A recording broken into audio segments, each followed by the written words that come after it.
AITA 4, letting my stepdaughter almost drown when her mom dropped her off without warning.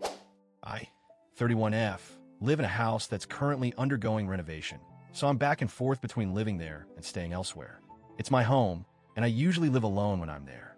My husband, 35M, has a daughter, 5F, from a previous relationship.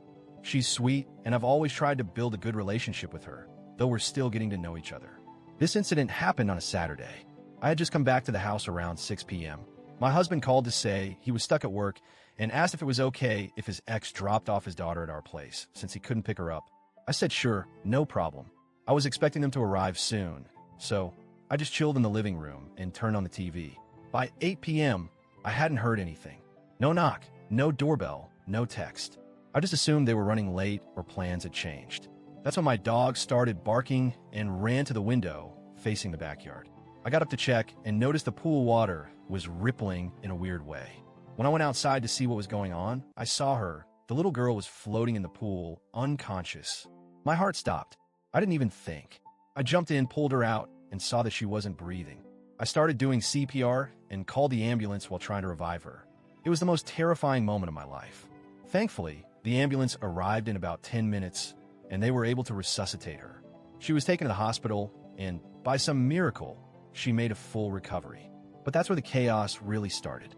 Apparently, her mom had dropped her off without knocking, without texting or calling, and just left her in front of the house. A house her daughter had never even been to before. I had no idea she was there. None. When her mother found out what happened, she came to the house and immediately started screaming at me, accusing me of trying to murder her child, saying I was a monster, and telling everyone I let her daughter almost drown. I tried to explain that I had no idea she'd been dropped off, but she didn't care. She told me she was going to hold me underwater, so I know how it feels. And she spit in my face. The police had to come and physically hold her back because she kept trying to lunge at me. My husband arrived around then and tried to calm her down, but it was already a full-blown scene. She was screaming in front of the neighbors, saying I left a 5-year-old alone by the pool, which, again, I didn't even know she was here. After that night, I started getting calls from her family.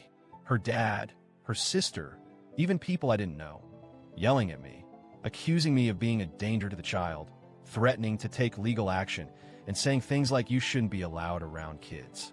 They completely believed her version of the story, that I was home, saw the girl arrive, and just let her wander into the backyard and nearly drown. Even people I considered mutual friends started pulling away, assuming I was guilty. All of this despite the fact that I was the one who found her. I pulled her out of the water. I called the ambulance. I performed CPR. If I hadn't gotten up when the dog barked, she probably would have died. Still, I couldn't help but feel guilty.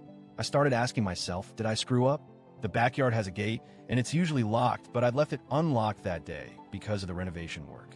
I hadn't expected any visitors, let alone an unsupervised child being dropped off without warning. I started blaming myself. What if I gone to check the front door, just in case? What if I had double-checked the gate? But I also realized how unreasonable it was to expect me to just know a 5-year-old had been left alone outside. Who does that?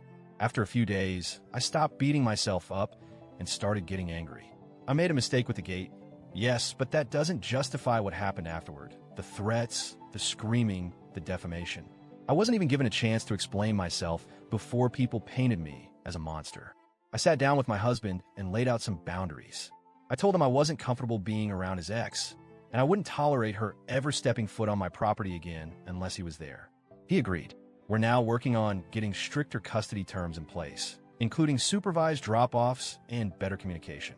I also reported the threats and harassment to the police, not to press charges, but to make sure there was a record. I've upgraded the locks, added security cameras, and I'm installing a pool fence, even though the law in my country doesn't require one. I've done everything I can to make sure this never happens again, but I still feel like I'm being punished for something I didn't do. I made one mistake, leaving a gate unlocked. But everything else? That's on the people who failed to communicate, who abandoned a child, and who are now trying to dodge responsibility by making me the villain. So Reddit, AITA?